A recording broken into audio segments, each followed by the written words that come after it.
Welcome to this edition of the First Aid Show. We were asked recently to clarify the first aid and the differences between bites and stings. Now, a bite would be something that's done by an animal, and a sting typically be something done by an insect. Now, if we're dealing with a bite, there can be all sorts of different injuries. Now, the main one will be bleeding.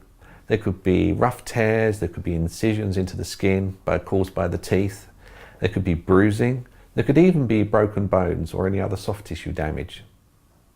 The first thing we need to do is make sure the scene is safe. So make sure if there is a dog that's caused this, that it's away and it's not going to cause you or them any further harm. We then need to treat for serious bleeding. So have a look at the wound. You may need to wash it just to get rid of any dirt on there.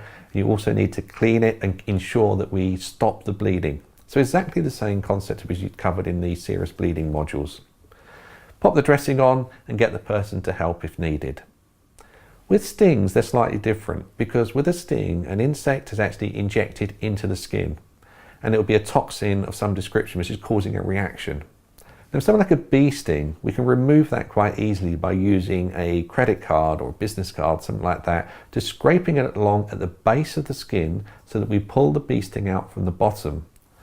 What you don't want to do with a sting is to actually squeeze the top of it because that will inject the poison in even more. Things like wasp stings or stings from mosquitoes and other insects, they will just be injected and then you can't do any more harm. So with those, you may well find that there's some creams and ointments you can put on to help reduce the pain, but usually they'll get better quicker. The important thing with anything to do with stings is, has the person got an allergic reaction to it? So if it's, for example, a bee sting and they're allergic to bees, then you're going to have a lot more problems. So if you notice any problems with the respiratory side, having difficulty breathing, they're feeling unwell, then this may indicate that you need to contact emergency services urgently.